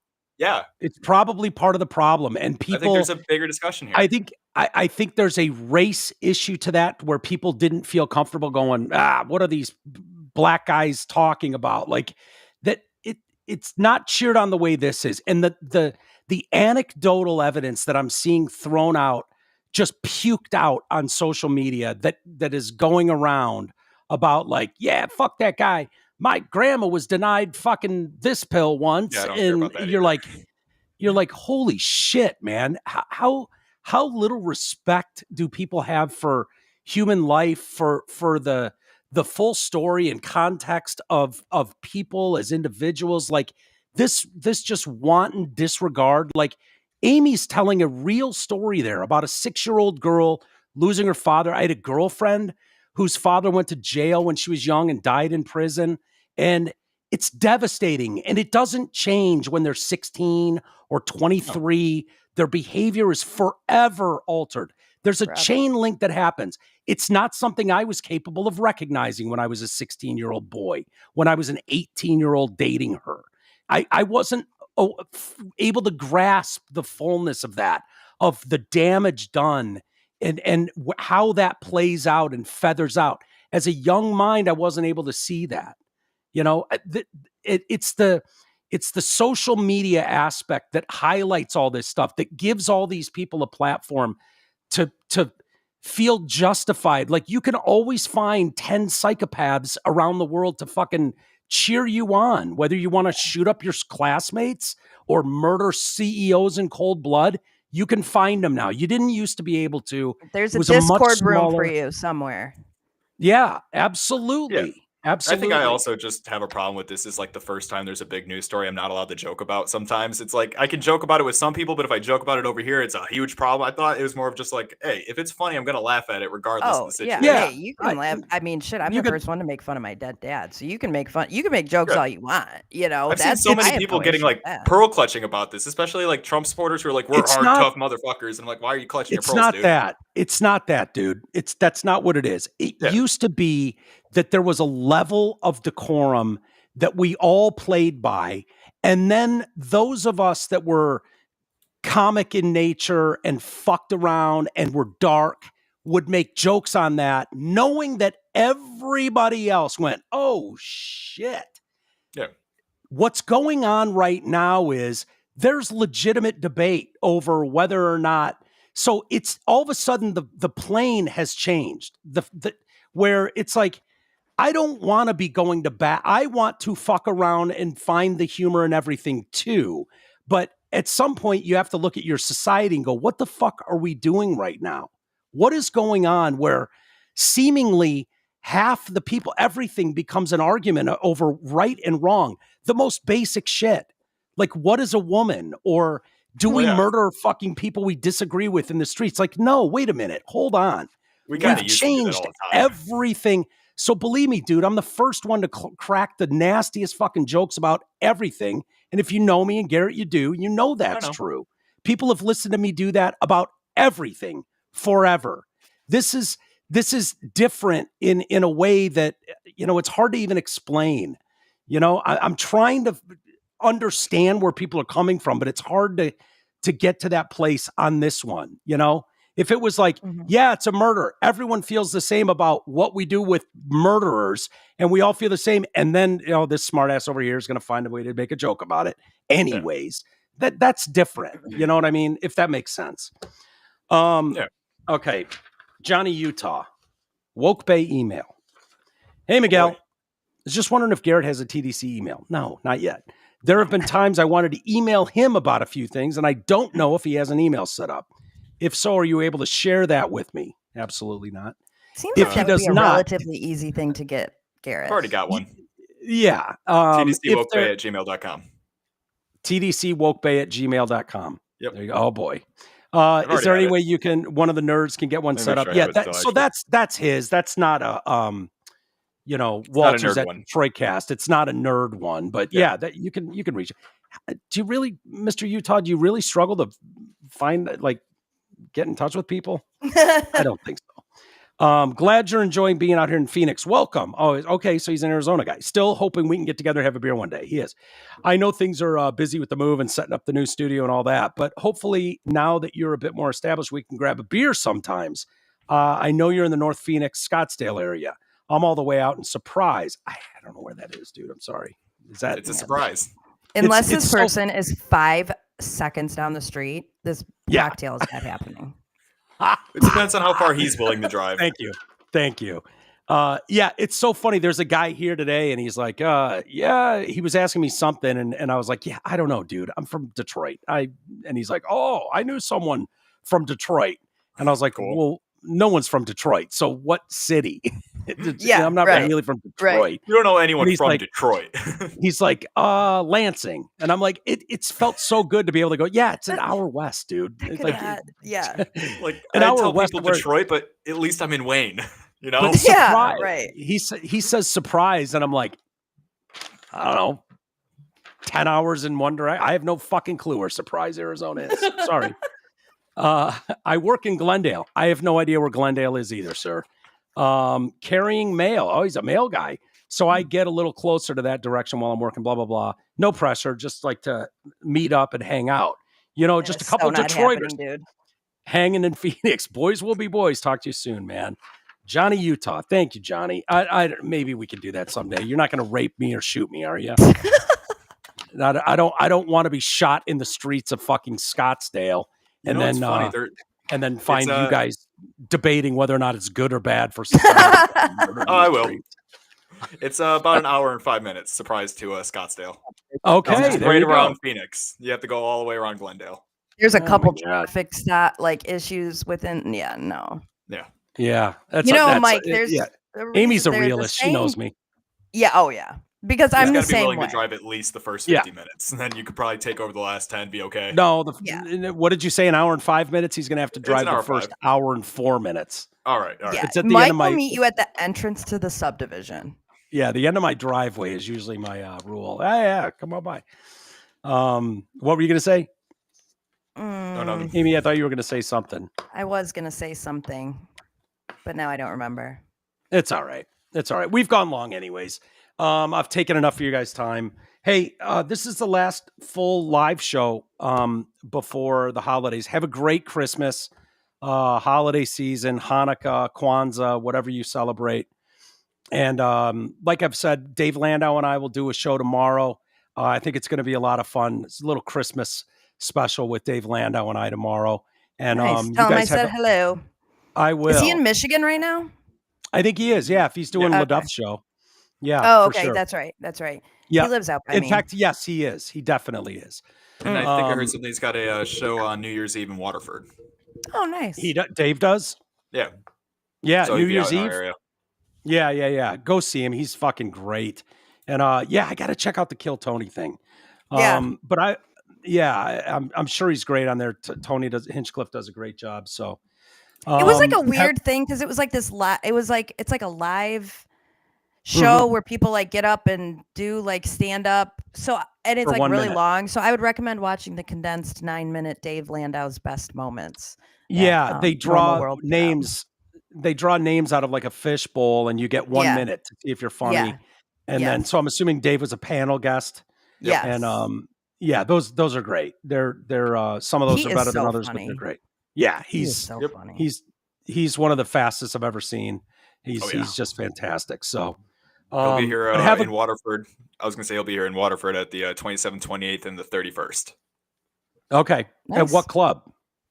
It doesn't say here. I can probably click and see what's going on. One night stands. Just search Dave Landau tour. Got it You'll right here. find One it. night stands. Tiki One night Bob's. stand. One night stands. That's a No, good club. one-night stands. Yeah, we've all been there. All right, have a great one, everybody. For some of you, we'll see you tomorrow, and we'll talk.